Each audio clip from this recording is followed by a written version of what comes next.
Good day everyone, this is Cardaniel C. Taquines reporting for the URSP ASEAN 2023 is currently underway in Indonesia, bringing together leaders and foreign ministers from across the region to discuss the issues that affect the lives of millions. One of the key topics on the agenda is poverty, a challenge that persists despite of years of economic growth while progress has been made.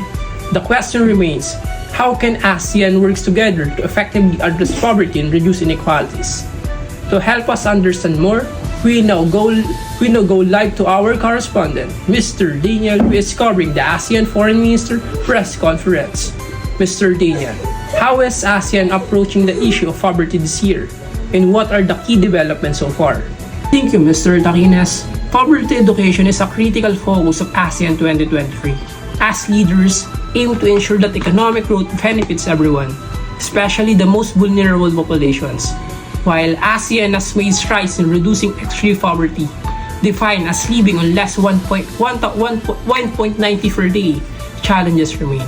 According to the data from the ASEAN Secretariat, about 26% of the region's populations is still vulnerable to poverty, meaning they could easily fall back into it due to economic shocks, natural disaster, or health emergencies.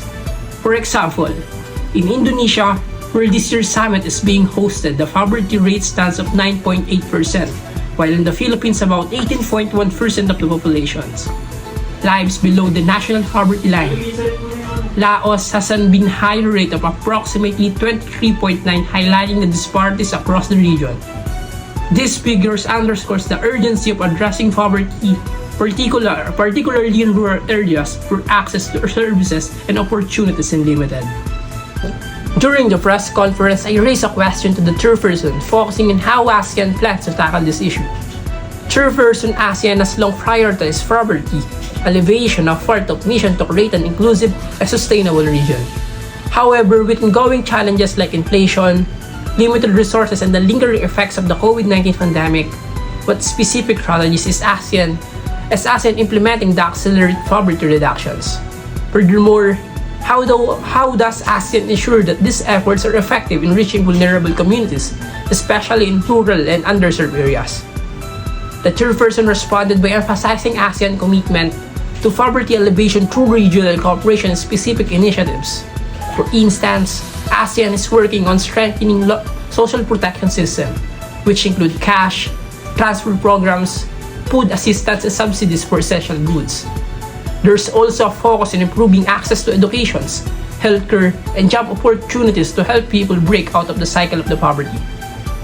Additionally, the chairperson highlighted the importance of partnership not only among ASEAN member states but also with the international organizations such as the United Nations and the World Bank.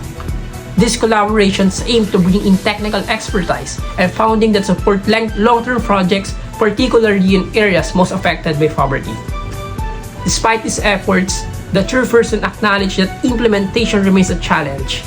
Countries in the region have different levels of resources and capacities, which can create gaps in how poverty reductions programs are carried out. ASEAN is addressing this by promoting knowledge, sharing capacity building programs to help less developed members implement effective strategies. This focus on poverty is a crucial step toward ASEAN achieving broader goals under ASEAN's socio-cultural community blueprint, which aligns with the United Sustainable Development Goals, particular goal, poverty. The region leaders understand that reducing poverty is not just about providing immediate relief, but creating sustainable opportunities for people to improve their lives in the long term. As ASEAN continues its discussions, the spotlight remains on how these plans can lead to tangible improvements for millions of people across the region. Back to you, Mr. Taquines. That comprehensive report, it's clear that poverty remains a complex issue. The ASEAN efforts to address it will be crucial for the region's future. Well, continue to follow the story and provide updates as ASEAN 2023 progress. Stay tuned for more. Thank you.